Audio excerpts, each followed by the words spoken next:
السلام علیکم ورحمۃ اللہ وبرکاتہ۔ قال اللہ تبارک و تعالی بعد اعوذ باللہ السمیع العلیم من الشیطان الرجیم۔ اللہ ملک العلم رب الجلال والاکرام کی توفیق اور اس ذات بابرکات کا فضل و کرم۔ آج کا ہمارا سبق کلام مقدس، کلام الہی، قرآن مجید، 12واں پارہ، سورہ مبارکہ کا نام ہود، اور اس سورہ مبارکہ کی 3 آیات مبارکات 37، 38 اور 39۔ ان تینوں آیات مبارکات کا موضوع یہ ہے کہ سیدنا نوح علیہ السلام نے اللہ کے حکم سے کشتی بنائی اور قوم نے اس کشتی بنانے کا مذاق اڑایا، یعنی نوح علیہ السلام کا کشتی بنانا، قوم کا اس کا مذاق اڑانا، اور نوح علیہ السلام کا اس پر جواب۔ اللہ رب العزت ارشاد فرماتے ہیں وَاصْنَعِ الْفُلْكَ، اور ہم نے حکم دیا کہ بناؤ کشتی، بِأَعْيُنِنَا، ہمارے سامنے، وَوَحْيِنَا، اور ہماری وحی سے، وَلَا تُخَاطِبْنِي، اور مجھے مخاطب نہ کرنا، فِي الَّذِينَ، ان لوگوں کے بارے میں، ظَلَمُوا، جنہوں نے ظلم کیا، إِنَّهُمْ، بے شک وہ، مغرقون، غرق ہونے والے ہیں۔ وَيَصْنَعُ الْفُلْكَ، اور وہ کشتی بنانے لگے، وَكُلَّمَا، اور جب کبھی مَرَّ، گزرتے، علیہ، ان کے پاس سے، مَلَأٌ، سردار، من قومہ، ان کی قوم سے، سخروا، مذاق اڑاتے، منہ، ان کا، قال، سیدنا نوح علیہ السلام نے ارشاد فرمایا، ان تسخروا، اگر تم مذاق اڑاتے ہو، منا، ہمارا، فإنا، پس ہم بھی، نسخروا، مذاق اڑائیں گے، منکم، تمہارا، کما تسخرون، جس طرح تم مذاق اڑا رہے ہو۔ فسوف، پس ان قریب، تعلمون، تم جان لوگے، من یأتیہ، کس کے پاس آتا ہے، عذاب یا سزا، یخزیہ، اس کو ذلیل کرتا ہے، رسوا کرتا ہے، وَيَحِلُّ، اور اس کے لیے جائز ہو جاتی ہے، علیہ، اس پر، عذاب، سزا، مقیم، ہمیشہ ہمیشہ کی۔ لفظی ترجمہ آپ نے سنا، بامحاورہ ترجمہ سماعت فرمائیے گا۔ اور آپ ہماری آنکھوں کے سامنے اور ہماری وحی کے ساتھ کشتی بنائیں، اور مجھے ظالموں کے بارے میں مخاطب نہ کرنا، وہ تو سارے کے سارے پانی میں ڈبو دیے جائیں گے۔ سیدنا نوح علیہ السلام کشتی بنانے لگے، جب بھی قوم کے سردار ان کے پاس سے گزرتے تو ان کا مذاق اڑاتے، تو نوح علیہ السلام فرماتے، اگر تم ہمارا مذاق اڑا رہے ہو تو ہم بھی تمہارا مذاق اڑائیں گے، جس طرح کہ تم آج ہمارا مذاق اڑا رہے ہو، اور ان قریب تمہیں پتہ چل جائے گا کہ اللہ تعالیٰ کا عذاب کس پر آتا ہے، جو اس کو رسوا کرتا ہے، اور اس پر ہمیشہ ہمیشہ کی سزا جو ہے وہ حلال ہو جاتی ہے، جائز ہو جاتی ہے۔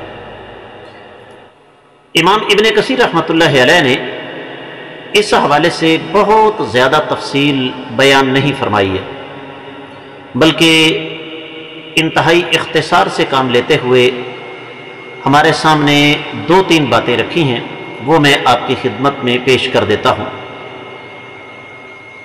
سب سے پہلی بات کہ رب کائنات نے جو حکم دیا کہ آپ کشتی بنائیں، امام ابن کثیر رحمۃ اللہ علیہ فرماتے ہیں کہ نوح علیہ السلام کو اللہ تعالیٰ نے حکم دیا کہ آپ سب کے سامنے کشتی بنائیں ہماری تعلیم کے مطابق،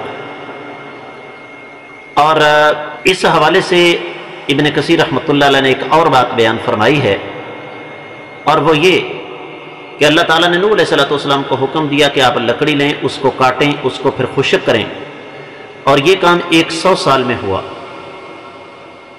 اور پھر اگلے ایک مزید 100 سال میں اس کشتی کو بنایا گیا، اور ابن کثیر کا یہ بھی قول ہے کہ یہ کام 40 سال میں ہوا۔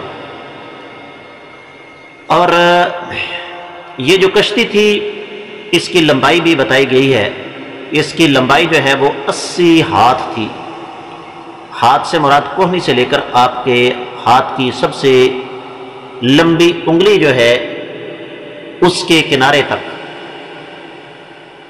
تو اس کی لمبائی جو تھی وہ 80 ہاتھ تھی، اور اس کی چوڑائی جو تھی وہ 50 ہاتھ تھی۔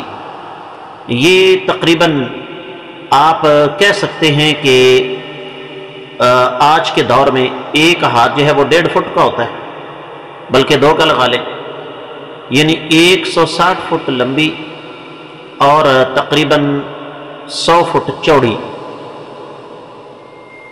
اور پھر اس کشتی کو بنانے کے لیے ابن کثیر رحمۃ اللہ علیہ فرماتے ہیں، بعض روایات میں یہ بھی آتا ہے کہ اس کی لمبائی جو تھی وہ 300 ہاتھ تھی اور چوڑائی جو تھی وہ 50 ہاتھ تھی۔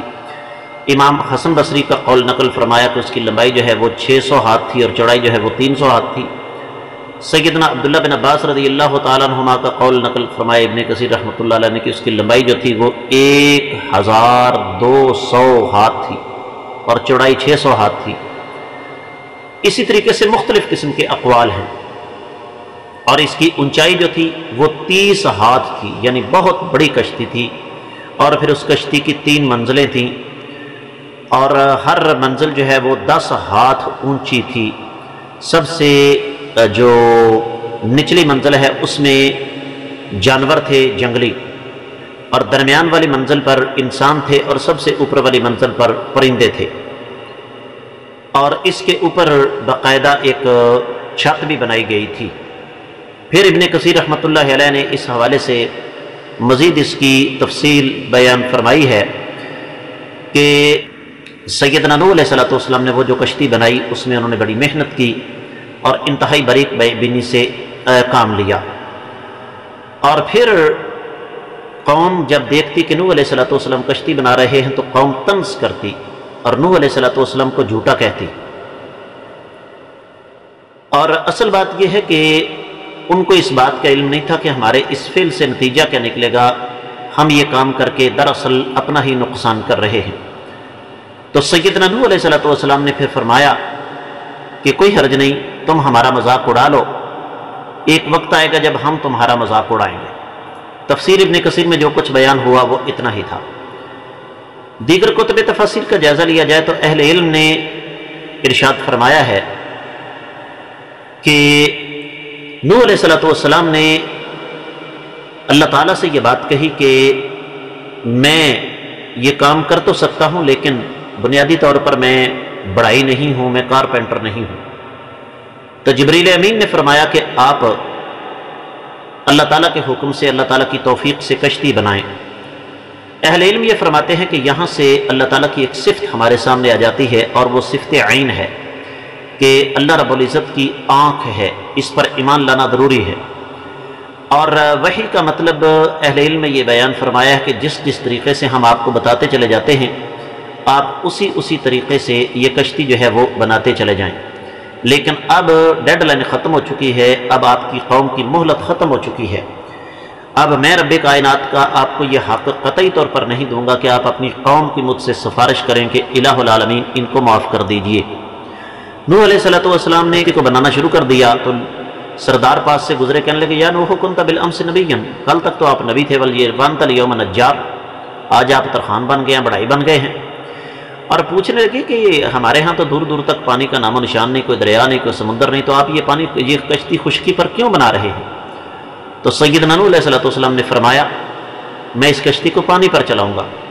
تو کہنے لگے کیوں، پانی کہاں ہے؟ مذاق اڑانے لگے۔ تو سیدنا نوح علیہ السلام نے فرمایا آج تم اپنی جہالت کی وجہ سے اللہ تعالیٰ کے سچے وعدے کو جھٹلا رہے ہو، اور یاد رکھو ایک وقت آنے والا ہے جب تم پانی کے اندر غرق ہو جاؤ گے تو پھر ہم تمہارا مذاق اڑائیں گے۔ سیدنا نوح علیہ السلام اپنی قوم کو مسلسل اللہ تعالیٰ کے عذاب سے ڈراتے رہے۔ اور اہل علم نے یہاں ایک اور بات بیان فرمائی ہے، خاص طور پر تفسیر البحر المحیط میں یہ بات لکھی ہوئی ہے کہ اے نوح یہ بات اچھی طرح ذہن میں رکھ لینا کہ جب ہم آپ کی قوم پر عذاب مسلط کریں، جب اللہ تعالیٰ کی طرف سے آپ کی قوم کو سزا کا سامنا کرنا پڑے تو ہم آپ کو یہ حق قطعی طور پر نہیں دیں گے کہ آپ پھر اپنی قوم کے بارے میں نرمی اور شفقت کا مظاہرہ کریں اور آپ پھر ہم سے یہ دعا کریں کہ یا اللہ ان کو معاف کر دو۔ اب ان کی معافی والا سلسلہ جو ہے وہ ختم ہو چکا ہے۔ اب یہاں پر اہل علم نے ایک اور بات بیان فرمائی ہے کہ قوم نے سیدنا نوح علیہ السلام کا مذاق کیوں اڑایا۔ پہلی وجہ تو یہ تھی کہ وہ کہنے لگے یہ کیسا نبی ہے، کل تک نبوت کا دعوے دار تھا، اور آج یہ بڑائی بن گیا ہے، ترخان بن گیا ہے، آج یہ مستری بن گیا ہے، کارپینٹر بن گیا ہے۔ اور دوسری چیز یہ کہ اہل علم یہ فرماتے ہیں کہ انہوں نے اپنی زندگی میں آج تک کبھی کشتی نہیں دیکھی تھی، تو نوح علیہ السلام نے جب بنانا شروع کی تو کہنے لگے یہ کیا بھائی؟ کہنے لگے یہ کشتی ہے، کہاں چلتی ہے؟ پانی پر۔ کہنے لگے پانی تو ہے ہی کوئی نہیں، جس طرح کی بات گزر چکی ہے۔ تو انہوں نے شدت کے ساتھ نوح علیہ السلام کا مذاق اڑایا۔